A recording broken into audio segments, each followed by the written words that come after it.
Time up. Time up sir, time up.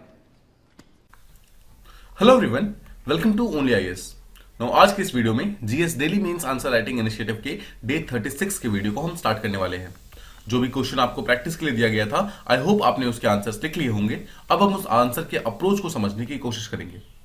सो आज का जो हमारा क्वेश्चन है, it says what do you understand by NATO ally like status? Discuss its significance for India. Do you think that NATO is losing credibility due to its failure in multiple occasions? 15 mark का question है जिसका आपको 250 words के अंदर लिखना है। Now first things first, सबसे पहले तो आप ये समझिए कि क्वेश्चन क्या पूछ रहा है। जो क्वेश्चन है वो आपको एक टर्म को एक्सप्लेन करने के लिए बोल रहा है। The term says NATO Alai like status, मतलब एक ऐसी कंट्री जो कि नेटो ना हो, नेटो का मतलब अलाई ना हो, बट नेटो के अलाई के जैसा हो, मतलब लाइक नेटो, इस टाइप का स्टेटस जो यूएस ने रिसेंटली स्टार्ट किया है और इंडिया को प्रोवाइड किया है। राइट, इसी चीज को एक्सप्लेन करने को सबसे पहले तो बोला गया है कि exactly NATO Alai like status का मतलब क्या है।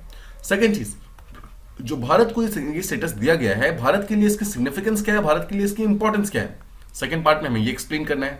और थर्ड पार्ट में हम ये एक्सप्लेन करेंगे कि क्या हम ये कह सकते हैं कि नेटो के मल्टीपल ओकेजन्स पर फेल होने के कारण इसकी क्रेडिबिलिटी जो है वो लगातार लूज हो रही है, उसकी लगातार डिक्रीज हो रही है। राइट, सो ये तीन मेन डिमांड्स हैं जो कि क्वेश्चन हमारा पूछने की कोशिश कर रहे हैं। अब हम इस क्वेश्चन को ब्रेक करते हैं और बारी बारी से समझने की कोशिश करते हैं। सबसे पहले तो इस क्वेश्चन को अप्रोच को आप कैसे स्टार्ट करेंगे, इंट्रोडक्शन लिखेंगे। तो इंट्रोडक्शन में सबसे पहले आप क्या लिखेंगे, देखिए ये क्वेश्चन जो है नेटो अलाई लाइक स्टेटस के बारे में बात कर रहे हैं। अगर आपने न्यूज को फॉलो किया है तो ये करंट अफेयर का डायरेक्ट पार्ट है, डायरेक्टली हमारे करंट अफेयर में पिछले कुछ महीनों में चल रहा है। सो आप इस करंट अफेयर को यहाँ पर शो कर सकते हैं, आप अपने करंट अफेयर की नॉलेज को यहाँ पर एक्सप्रेस कर सकते हैं। आप बता सकते हैं कि जो यूएस की सेनेट है, यानी कि यूएस का जो पार्लियामेंट है, उसने रिसेंटली एक लेजिस्लेशन को पास किया है, उसने रिसेंटली एक लेजिस्लेशन को, एक प्रोविजन को पास किया है, एक लॉ बनाया है जहां पर इंडिया को NATO Alai like status provide किया गया है। सबसे इंपॉर्टेंट चीज तो आपको यह बतानी है कि इंडिया को ये चीज प्रोवाइड की गई है। ठीक है, अब देखो अगर हम बात करें कि जो नेटो है, नेटो एक ऐसी बॉडी है जिसका नाम है नॉर्थ अटलांटिक ट्रीटी ऑर्गेनाइजेशन। ठीक है, नॉर्थ अटलांटिक ट्रीटी ऑर्गेनाइजेशन जो एक टाइप का मिलिट्री ग्रुप है जिसको यूएसए हेड करता है। ठीक है, और ये जो है जितने भी डिफरेंट कंट्रीज हैं उन सबके साथ में मिलकर एक मिलिट्री ग्रुप बनाने की कोशिश करता है यूएसए। और एम ये होता है कि एक दूसरी कंट्री को सिक्योरिटी प्रोवाइड करे, तो एक टाइप का सिक्योरिटी ग्रुप भी है ये पर्टिकुलर ग्रुप। जब हम बात करते हैं कि नेटो अलाई लाइक स्टेटस है, तो क्या हम ये भी समझ सकते हैं कि जो नेटो, जिस तरीके के पावर्स नेटो के पास है, उस तरीके के पावर्स नेटो अलाई के पास भी होंगे। राइट, नेटो अलाई के पास भी होंगे। तो देखो नेटो में तो बहुत सारे डिफरेंट 29 मेंबर्स हैं। अगर हम नेटो अलाई की बात करेंगे उसमें इंडिया भी रिसेंटली इंक्लूड किया गया है। सो क्या मैं ये कह सकता हूं कि जो नेटो अलाई होगा उसके पास वो सारी पावर्स होंगी जो कि नेटो के पास है? The reasons are no. क्या वो सारी रिस्पॉन्सिबिलिटीज होंगी जो कि नेटो के पास है? The answer is no. समझो इस चीज को, नेटो जो है वो एक मिलिट्री ग्रुप है, मिलिट्री बेस्ड ग्रुप है, लेकिन नेटो अलाई जो है वो मिलिट्री बेस्ड ग्रुप नहीं है। पहली चीज तो ये समझना है, ये सिक्योरिटी बेस्ड ग्रुप नहीं है। ये सिर्फ इस चीज के लिए बनाया गया है कि यूएसए और इंडिया के बीच में जो डिफेंस कॉपरेशन है उस चीज को हम इंक्रीज कर सके, उस चीज को हम प्रोमिनेंट लेवल पे लेके आ सके। तो सबसे पहली चीज तो आपको ये चीज समझना है कि नेटो और नेटो अलाई में डिफरेंस क्या है। NATO is a military group, NATO ally is not. NATO ally is just a mutual defence pact. ये एक डिफेंस पैक्ट है जिसके तहत एक दूसरे कंट्री के अंदर जो मिलिट्री एडवांटेजेस है, फाइनेंशियल एडवांटेजेस है, वो एक दूसरे कंट्रीज को प्रोवाइड करने हैं। इसमें वॉर से या फिर मिलिट्री स्टेटस से, नेटो लाइक स्टेटस से, इससे कोई लेना देना नहीं है। तो सबसे पहले तो इंट्रोडक्शन के अंदर आप यही एक्सप्लेन करेंगे कि एग्जैक्टली नेटो लाइक स्टेटस है क्या, और करंट अफेयर के साथ आप इसको लिंक करेंगे। ठीक है, now once you are done with that, अब आप आएंगे हमारे क्वेश्चन के मेन बॉडी के पार्ट पे। राइट, हमारे क्वेश्चन की मेन बॉडी को आपको एक्सप्लेन करना है। तो आप यहां पर सबसे पहले चीज तो वही चीज को रिट्रेट कर सकते हैं कि जो नेटो अलाई लाइक स्टेटस है उसमें मिलिट्री कॉपरेशन नहीं आता है। मतलब ऐसा नहीं है कि मैं मिलिट्री यूएस की तरफ से जाके फाइट करना स्टार्ट कर दूंगा, ऐसा बिल्कुल भी नहीं होने वाला है। ठीक है, देखो मैं आपको थोड़ी देर में समझाऊंगा कि एग्जैक्टली नेटो का मेन फंक्शन क्या है और नेटो किस तरीके से काम करता है। I explain you everything, but देखो हमें ना क्वेश्चन के मेन जो ऑर्डर है, क्वेश्चन का ऑर्डर फॉलो करना होता है हमेशा। सो क्वेश्चन का अगर आप ऑर्डर समझोगे तो क्वेश्चन कहता है कि नेटो अलाई लाइक स्टेटस क्या है, तो सबसे पहले हमने ये एक्सप्लेन कर दिया अपने इंट्रोडक्शन के अंदर। सेकंड पार्ट क्या क्वेश्चन का, देखो क्वेश्चन से सिग्निफिकेंस फॉर इंडिया, तो पहले हमें सिग्निफिकेंस बताना होगा इंडिया का, उसके बाद फिर हम नेटो के बारे में बताएंगे। And after that will talk about why is it losing credibility, how has it failed on multiple occasions. So I hope आप समझ गए। एक क्वेश्चन को हमेशा एक पर्टिकुलर फॉर्मेट में ही वो करना है, डिस्कस करना है, not in a different format. ठीक है, जो इस क्वेश्चन में जिस फॉर्मेट में वो पूछा गया है, जिस क्रोनोलॉजी में वो पूछा गया है, सेम क्रोनोलॉजी को आपको आंसर देते टाइम फॉलो करना है। ठीक है, तो पहली चीज तो आपने ये एक्सप्लेन कर दिया कि नेटो जो है किस टाइप का मिलिट्री ग्रुप नहीं है, बट हाँ एक दूसरे कंट्री के साथ मिलिट्री एडवांटेजेस को एक्सप्लेन करने के लिए नेटो लाइक ग्रुप को बनाया गया है। ठीक है, सबसे पहली चीज तो हम ये समझ गए। अब हम समझते हैं कि एग्जैक्टली इससे भारत को फायदा क्या होगा, बिकॉज क्वेश्चन का सेकंड पार्ट जैसा हमने देखा सिग्निफिकेंस के बारे में बात करता है कि भारत के लिए सिग्निफिकेंस क्या है, इंडिया के लिए सिग्निफिकेंस क्या है। तो सबसे पहले चीज तो हम ये कह सकते हैं कि देखो ये चीज सबसे पहले तो हुई क्यों है, इसका रीजन ये था बिकॉज इंडिया और यूएस के बीच में 2020 के अंदर एक पैक्ट साइन हुआ था, that is called as national defence authorisation pact. ठीक है, नेशनल डिफेंस ऑथराइजेशन एक्ट। ये जो पर्टिकुलर एक्ट साइन हुआ है उसके तहत ये कहा जाता है कि दोनों कंट्री के बीच में जो डिफेंस है, डिफेंस की जो डील्स वगैरह होती है उसको ऑथराइज करने के लिए, उसको और ज्यादा फास्टन करने के लिए, उसका पेस को इंक्रीज करने के लिए, सिंपल शब्दों में समझे तो इंडिया और यूएस के डिफेंस के टाइज को और ज्यादा स्ट्रेंथन करने के लिए इस पर्टिकुलर चीज को बनाया गया है। तो नेटो अलाई लाइक स्टेटस का सबसे बड़ा रीजन ये है, सबसे बड़ा एम ये है कि इंडिया और यूएस का जो डिफेंस ट्रेड है वो इससे और ज्यादा इंक्रीज होगा, सबसे पहली चीज तो। सेकेंड चीज देखो, यूएसए जो है वो हाईली डेवलप्ड इकोनॉमी है और इंडिया जो है वो भी डेवलपिंग इकोनॉमी है, बट एक one of the fastest emerging technologies की, मतलब टेक्नोलॉजी के पर्सपेक्टिव में वन ऑफ द इमर्जिंग मतलब कंट्रीज में से एक है। ठीक है, सबसे पहली चीज तो नाउ देखो, अगर आप यूएस को समझोगे तो यूएस जो है वो अलग अलग तरीके की जो मिलिट्री वेपन्स है वो सब सप्लाई करता रहता है इंडिया को, बट इस मिलिट्री वेपन को सप्लाई करने के लिए पहले यूएसए को अपने खुद के सेनेट से, यानी कि खुद के पार्लियामेंट से ये पर्टिकुलर चीजें पास करानी पड़ती हैं। तो बहुत बार ऐसा देखा गया है कि अगर यूएसए कुछ हमें इंडिया को देना भी चाहे तो बट उसका यूएस का जो सेनेट है वो उस चीज को रोक देता है, वो उस चीज को मना कर देता है। इसी चीज को सॉल्व आउट करने के लिए यूएस ने एक NATO Alai like status India को प्रोवाइड कर दिया है। अब बोला गया है कि किसी भी तरीके का जो मिलिट्री या फिर डिफेंस मतलब इक्विपमेंट्स का ट्रांसफर वगैरह होगा एक कंट्री से सेकंड कंट्री में, उसके बीच में यूएस सेनेट ज्यादा रिस्ट्रिक्शंस पैदा नहीं कर सकती, कोई रोक टोक नहीं कर सकती। ठीक है, तो क्या हम ये कह सकते हैं कि देखो इंडिया और यूएस के बीच का जो कॉपरेशन है वो काफी ज्यादा इंक्रीज हो जाएगा, ये चीज क्या हम कह सकते हैं। Alright, now on the sidelines एक डिफरेंट कंसेप्ट को समझने की कोशिश करो। नाउ अचानक से ऐसा क्या हो गया कि इंडिया को यूएसए इतना ज्यादा सपोर्ट कर रहा है, अचानक से ऐसा क्या हो गया कि यूएस इंडिया को मिलिट्री वेपन्स प्रोवाइड करने के लिए अपने खुद के सेनेट के अंदर बिल्स पास कर रहा है। ऐसा क्या हो गया, ऐसा क्यों हो गया कि इंडिया डिस्पाइट द फैक्ट कि इंडिया यूएस को उतना ज्यादा सपोर्ट नहीं कर रहा था इनिशियल डेज में, इसके बावजूद यूएसए इंडिया को नेटो लाइक स्टेटस प्रोवाइड कर रहा है। एग्जैक्टली इसका रीजन क्या है, देखो reason is countering China. Countering China, इस चीज को एक्सप्लेन करता हूं मैं, इसको थोड़ा सा ध्यान से समझना। काउंटरिंग चाइना का सीधा सा मतलब ये है कि अगर आप देखोगे this is India, this is Sri Lanka and this is हमारा इंडियन ओशन।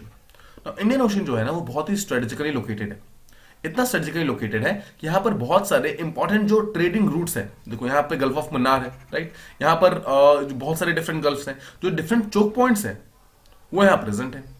सिंपल शब्दों में समझे तो इंडियन ओशन जो है वो ट्रेड के मामले में one of the largest Indian ocean, मतलब one of the largest oceans में से एक है। सबसे ज्यादा ट्रेड का जो वॉल्यूम है वो एक्चुअली इंडियन ओशन से होकर ही गुजरता है।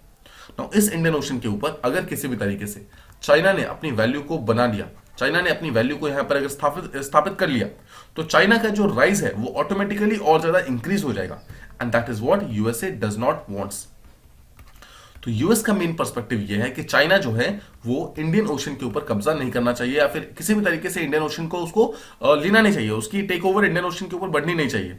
और इस चीज के लिए अब देखो हम जानते हैं कि यूएस जो है यहां से काफी दूर है, यूएस तो यहां पर प्रेजेंट है, राइट, पूरे एशिया को पार करने के बाद, पैसिफिक ओशन को पार करने के बाद यूएसए आता है। तो यूएस के बीच में और इंडियन ओशन के बीच में काफी ज्यादा डिस्टेंस है। तो यूएस चाहता है कि यूएस के बदले में इंडिया चाइना के साथ डील करे, चाइना को रोक के रखे, and that is why USA India को लगातार ही हाईटेक वेपन्स प्रोवाइड कर रहा है, स्ट्रॉन्ग मिलिट्री वेपन्स प्रोवाइड कर रहा है, मिलिट्री ग्रेड जो अलग अलग टाइप की टेक्नोलॉजीज है वो सब प्रोवाइड कर रहा है, and this is the reason. I hope सबसे पहले तो आप ये समझे कि एग्जैक्टली पॉलिटिक्स क्या है, एग्जैक्टली वो रीजन क्या है कि भारत को NATO Alai like status provide किया गया है।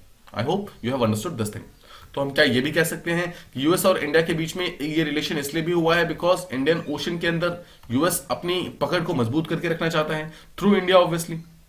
इसके तहत वो state of the art weapons provide कर रहा है, टेक्नोलॉजीज प्रोवाइड कर रहा है, राइट, और बहुत सारे डिफेंस डील्स कर रहा है। तो इस तरीके से हम समझ सकते हैं कि भारत के लिए particular NATO Alai like status है वो तो काफी ज्यादा अच्छी चीज है, मतलब बिकॉज इंडिया को तो काफी ज्यादा हेल्प हो रही है इस चीज से। देखो भले ही यूएस चाहे या फिर ना चाहे, मतलब मैं आपको अभी इंडिया का पर्सपेक्टिव समझा रहा हूं, इस चीज को ध्यान से समझना। भले ही यूएस चाहे या फिर ना चाहे, इंडिया तो तब भी चाइना को काउंटर करेगा ही। इंडिया तो चाइना को रोकेगा ही, बिकॉज चाइना सिर्फ और सिर्फ यूएस के लिए नहीं, रादर इंडिया के लिए भी तो एक टाइप का एडवर्सरी है। तो अगर यूएसए इंडिया को सपोर्ट नहीं भी करेगा तब भी इंडिया आगे बढ़ के चाइना को कहीं ना कहीं रोकने की कोशिश करेगा। बट अगर यूएसए सपोर्ट कर रहा है इंडिया को, तो क्या होगा, यूएस और इंडिया दोनों साथ में मिलकर एक सिंगल मिलिट्री माइट के साथ चाइना को रोकेंगे। तो कंपैरेटिवली ये जो वैल्यू है वो ऑटोमेटिकली इंक्रीज हो जाएगी, इसकी जो रेलिवेंस है वो और ज्यादा इंक्रीज हो जाएगी, राइट। तो इस तरीके से आई होप आप समझ सकते हैं कि इंडिया के लिए ये किसी भी तरीके का सॉवरेनिटी की बात नहीं है। ऐसा नहीं है कि यूएसए बोल रहा है इसलिए इंडिया कर रहा है, it is not the case. Rather India को तो उस वैसे भी करना ही है, इंडिया को तो वैसे भी चाइना को रोकना ही है, बट बिकॉज यूएसए सपोर्ट कर रहा है तो अब इंडिया के पास बेटर तरीके के वेपन्स आ रहे हैं, बेटर हमारे पास टेक्नोलॉजीज आ रही हैं, बेटर हमारे पास हाई ग्रेड वेपन्स आ रहे हैं। तो उन सब के कारण हम बेहतर तरीके से तैयार हो सकते हैं चाइना से फाइट करने के लिए। चाइना की जो टेक्नोलॉजीज है उन सबको हम डील करने के लिए, उन सबको रोकने के लिए हम बेहतर तरीके से तैयार हो सकते हैं। तो सबसे पहली चीज तो आई होप आप ये समझ गए कि भारत के लिए पर्टिकुलर चीज बहुत ही ज्यादा सिग्निफिकेंट है। नाउ साथ ही साथ इसमें देखो हम एक और छोटा सा पर्सपेक्टिव लेने की कोशिश करते हैं कि एग्जैक्टली प्रॉब्लम्स क्या है, राइट। प्रॉब्लम्स क्या है, प्रॉब्लम्स क्या, मैं ये कह सकता हूं कि देखो इतनी सारी ऑब्वियसली चीजें हैं, बट जो यहाँ पर नेटो अलाई लाइक स्टेटस है उससे भारत और यूएस के बीच में ट्रेड इंक्रीज नहीं होने वाला। सिर्फ और सिर्फ मिलिट्री वेपन्स का जो ग्रेड है, मिलिट्री वेपन्स का जो इंपोर्ट एक्सपोर्ट है वो चीज सिर्फ इंक्रीज होगी, बट ट्रेड के ऊपर कोई फर्क नहीं पड़ रहा। तो इंडिया यूएस के बीच में जो ट्रेड का जो ऑलरेडी डेफिसिट चल रहा है, ट्रेड डेफिसिट, वो चीज यहां पर सॉल्व नहीं हो पाएगी। सही, पहली चीज तो। और सेकंड चीज देखो, ये पर्टिकुलर ये जो बिल है ये भी पास जो कराया गया था 2020 के अंदर, ये पूरी तरीके से भी पास हुआ नहीं। यानी कि जो भी इसके अंदर अमेंडमेंट्स वगैरह किए जाने वाले हैं उसको अभी तक पास किया नहीं गया है, उसको अभी दोनों ही सेनेट के अंदर, दोनों ही हाउसेस ऑफ द पार्लियामेंट के अंदर इसको पास कराना भी बाकी है। तो अभी तक काम हमारा पूरी तरीके से हुआ नहीं है, इंडिया अभी तक पूरी तरीके से इस पर्टिकुलर ग्रुप के अंदर आया नहीं है। तो ये भी एक काइंड ऑफ एक छोटा सा प्रॉब्लम हम समझ सकते हैं, राइट। सो आई होप आप सबसे पहले तो ये समझ गए कि exactly NATO Alai like status का इंपॉर्टेंस इंडिया के लिए क्या है, और मैंने आपको उसमें से कुछ प्रॉब्लम्स भी समझा दी कि एग्जैक्टली क्या प्रॉब्लम्स भी यहां पर हो सकती है। I hope you have understood the second part of the question. Now let's move on to the third part of the question, जहां पर नेटो के रेलिवेंस की डिक्रीज के बारे में बात कर रहे हैं। नेटो की जो क्रेडिबिलिटी है वो लगातार डिक्रीज हो रही है, उसके बारे में बात करता है। तो पहले आपको मैं नेटो के बारे में कुछ समझाता हूं। देखो, जैसा मैंने आपको पहले बताया था, नेटो का फुल फॉर्म होता है North Atlantic Treaty Organisation. North Atlantic Treaty Organisation मतलब कि नॉर्थ अटलांटिक कंट्रीज जो है वो सब कंबाइन करती है, आपस में मिलकर के कुछ ट्रीटीज करती है। तो नॉर्थ अटलांटिक की अगर हम बात करें तो क्या हम ये कह सकते हैं कि ये पर्टिकुलर जो ग्रुप है वो पहली चीज तो नॉर्थ अमेरिका और साथ ही साथ बहुत सारी यूरोपियन कंट्रीज, उन सब की ग्रुपिंग है, राइट। देखो, अगर इसे हम एक छोटा सा रफ मैप मांग ले, ठीक है, मान ले, तो इसको हम नॉर्थ अमेरिका मान सकते हैं, इसको हम साउथ अमेरिका मान सकते हैं, इसको हम कैरिबियन आइलैंड्स मान सकते हैं, और इसको हम यूरोप मान सकते हैं। And this part is right from here to here, this is Atlantic Ocean, ठीक है। और अगर नॉर्दर्न अटलांटिक ओशन की बात करें तो क्या मैं इस तरीके से डिवाइड कर सकता हूं, तो this is Northern Atlantic Ocean and this is Southern Atlantic Ocean. Now नाम समझो, North Atlantic Treaty Organisation. North Atlantic का मतलब क्या है कि ये अपर हाफ जो है this will be in picture, मतलब हम साउथ अमेरिका को इससे निकाल सकते हैं बाहर, और जो लोअर यूरोपियन कंट्रीज है उसको भी हम बाहर निकाल सकते हैं, ठीक है। तो इस तरीके से देखो, नॉर्थ अमेरिका के जो मेंबर्स हैं, पहले तो यूएसए, ठीक है, फिर यहां पर बहुत सारे जो यूरोपियन कंट्रीज हैं, ये सब दीज ऑल कंबाइंड, ये जो जितने भी नॉर्थ अटलांटिक कंट्रीज हैं, ऐसे कंट्रीज जो कि नॉर्थ अटलांटिक ओशन को टच करते हैं, these combined to form NATO group, ठीक है। और ये नेटो जो है इसके अंदर टोटल 30 मेंबर्स हैं, मतलब देखो नॉर्मली कहा जाता है कि 29 प्लस 1 मेंबर्स हैं, बिकॉज 29 मेंबर्स हैं प्लस एक साथ में यूएसए, तो it is set to have 30 members. पहली चीज तो ये एक इंटर गवर्नमेंटल अलायंस है। इसका मतलब क्या है, जितने भी गवर्नमेंट्स हैं वो डायरेक्टली इन्वॉल्व है इस चीज में। ऐसा नहीं है कि प्राइवेट बॉडी साथ में मिलकर कोई ग्रुप बना रही है, रादर गवर्नमेंट्स ने साथ में मिलकर ये पर्टिकुलर ग्रुप बनाया हुआ है। अब देखिए, जैसे मैंने आपको स्टार्टिंग में बताया था, ये एक सिक्योरिटी ग्रुप है। तो हम एक सिंपल शब्दों में आपको बताता हूं, ये कलेक्टिव सिक्योरिटी और कलेक्टिव डिफेंस इसका ग्रुप है, ठीक है। कलेक्टिव सिक्योरिटी, कलेक्टिव डिफेंस का ग्रुप है। सिंपल शब्दों में समझे तो ये कहता है, नेटो कहता है कि अगर एक पर्टिकुलर कंट्री पे अटैक होगा, किसी एक कंट्री पे अटैक होगा, तो ये माना जाएगा कि बाकी सारी कंट्री पे भी अटैक हुआ है और बाकी सारी कंट्री भी मिलकर के एक उस कंट्री को प्रोटेक्ट करेगी। Now this is one of the biggest reason कि why USA always wins the wars. मतलब क्यों यूएसए इतना स्ट्रांगली किसी भी पर्टिकुलर चीज को कर पाता है, because of NATO. NATO is something, NATO एक ऐसा मिलिट्री ग्रुप है जहां पर होता है ना कि कुछ ताकतवर लोगों ने साथ में मिलकर एक ग्रुप बना लिया कि अगर हमारे किसी पर भी अटैक होगा तो हम बाकी सब साथ में मिलकर वापस रिटेलिएट करेंगे। Now this is what NATO is all about. I hope सबसे पहले तो आप ये समझ गए कि एग्जैक्टली नेटो की वो क्या है, वैल्यू क्या है, नेटो किस तरीके से काम करता है, नेटो की मेंबरशिप क्या है। अब हम बात करते हैं नेटो की रेलिवेंस क्या है, राइट। रेलिवेंस देखो, एक चीज समझना, क्वेश्चन के अंदर रेलिवेंस नहीं पूछा गया, क्वेश्चन के अंदर पूछा गया कि क्रेडिबिलिटी क्यों डिक्रीज हो रही है, उसकी उसकी वैल्यू क्यों डिक्रीज हो रही है, ये चीज पूछा गया है। बट एक चीज समझो, अगर मुझे उसकी क्रेडिबिलिटी डिक्रीज होने के बारे में बताना है तो सबसे पहले मुझे ये बताना पड़ेगा ना कि नेटो की वैल्यू क्या है, तभी तो मैं बताऊंगा कि ये वैल्यू किस तरीके से डिक्रीज हो रही है, राइट। तो इसलिए मैं आपको रेलिवेंस समझा रहा हूं। देखो, यूएस जो है ना, यूएसए इस नेटो का ग्रुप का लीडर है, पहली चीज तो। और वो लीडर ऐसा है जो कि इकोनॉमिकली बहुत ही स्ट्रांग है, टेक्नोलॉजिकली बहुत ही स्ट्रांग है, पॉलिटिकली बहुत ही स्ट्रांग है, सोशली बहुत ही स्ट्रांग है, ठीक है। सो एक बहुत ही ज्यादा सोशलिस्ट मतलब एक बहुत ही सोशली स्ट्रांग ग्रुप है जो कि यूएसए, जो कि साथ में मिलकर बहुत सारे डिफरेंट कंट्री को साथ में लेकर के एक ग्रुप बनाता है। नाउ जब इसको बनाया गया था नेटो को, it was formed as capitalist versus communist के इसको एजेंडा पे बनाया गया था। मतलब कि ये जितने भी कंट्रीज है सबके सब कैपिटलिस्ट इकोनॉमीज है जो कि मार्केट को प्रेफरेंस देते हैं, और ये कहते हैं कि जो कम्युनिस्ट इकोनॉमी है जहां पर रिसोर्सेज सारे का सारा स्टेट अपने हाथों में रख लेता है, उसके अगेंस्ट हम काम कर रहे हैं। यूएस ने कभी ये नहीं बोला कि हम रशिया के अगेंस्ट काम कर रहे हैं, यूएस ने कभी ये नहीं बोला कि हम यूएसएसआर के अगेंस्ट काम कर रहे हैं, यूएस ने हमेशा बोला कि हम कम्युनिज्म के अगेंस्ट काम कर रहे हैं। मतलब कि इसको एक वैल्यू बेस्ड कंसेप्ट बना दिया, ठीक है, एक वैल्यू बेस्ड, यानी कि इसके अंदर आइडियाज को इसके अंदर इन्फ्लुएंस किया गया, पहली चीज तो। सेकेंड चीज, नेटो का जो चार्टर है उसके अंदर आर्टिकल 5 है, जो मैंने आपको ऑलरेडी समझाया कि अगर एक के ऊपर अटैक होता है तो इट विल बी कंसीडर्ड कि सबके ऊपर अटैक हुआ है, और सब के सब अपने फुल मिलिट्री माइट के साथ उस कंट्री की हेल्प करने में लग जाते हैं। ये भी काफी ज्यादा इंपॉर्टेंट है नेटो की।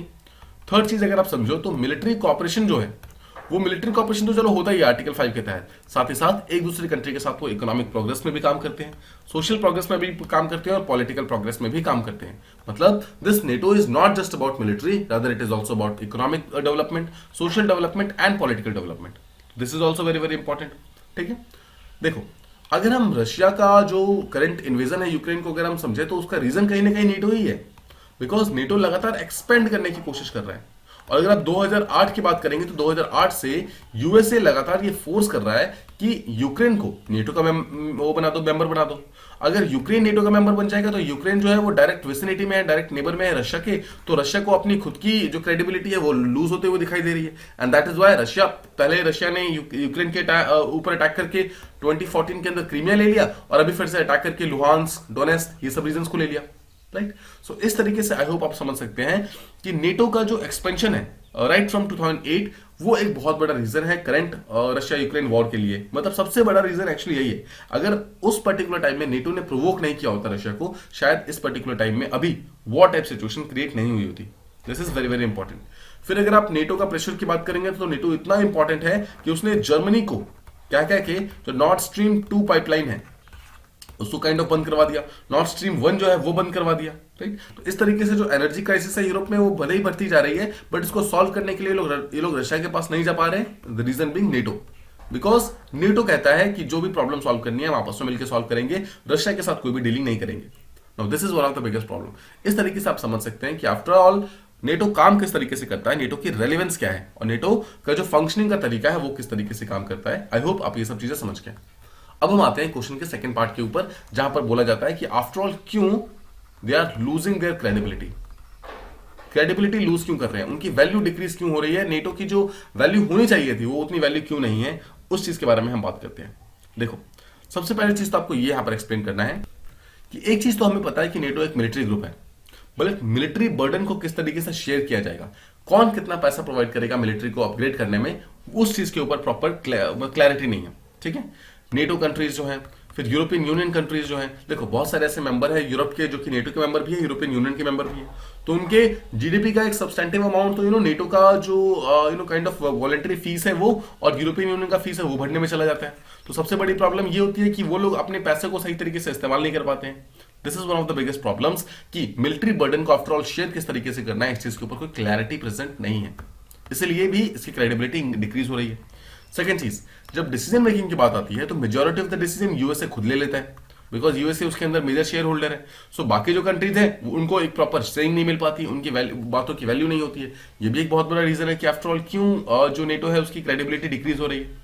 थर्ड चीज देखो, कि नेटो मेंबर में आपस में ही बहुत सारे कॉन्फ्लिक्ट इमर्ज हो रहे हैं। एग्जांपल अगर आपको लेना है तो ग्रीस वर्सेस टर्की का आप एग्जांपल ले लो, दोनों ही नेटो मेंबर्स हैं और दोनों आपस में एक दूसरे के साथ फाइट कर रहे हैं। सो जहां पर एक कंट्री अगर फाइट करती तो दूसरी कंट्री को उसको बचाने आना था, अगर ये दोनों कंट्री साथ में मिलकर फाइट कर रही है, एक दूसरे के अगेंस्ट में फाइट कर रही है। This is also one of the biggest reason.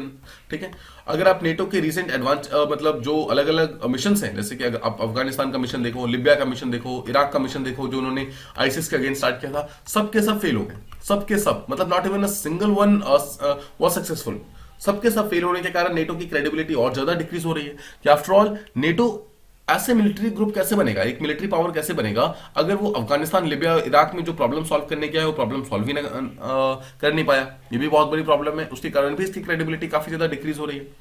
फिर देखो, जिस टाइप के डेमोक्रेटिक आइडियोलॉजी को फॉलो करने के बाद नेटो को बनाया गया था, मतलब जिस डेमोक्रेटिक आइडियाज के ऊपर बनाया गया था, वो मतलब वो खुद ही कहीं ना कहीं डाइल्यूट हो रहा है। हम देख रहे हैं कि खुद के ही कुछ कंट्री, जैसे कि टर्की को अगर आप बात करेंगे, टर्की ने अपनी कंट्री के अंदर डेमोक्रेसी खत्म कर दी, भले ही टर्की नेटो का मेंबर है। हंगरी देखो, हंगरी भी नेटो का मेंबर है, उसने अपने खुद के अंदर ही डेमोक्रेटिक आइडियल्स को फॉलो नहीं करता है, वो खुद के ही प्रेस के अगेंस्ट में डिसीजंस लेता रहता है, खुद के लोगों को फ्रीडम ऑफ स्पीच नहीं प्रोवाइड करता है।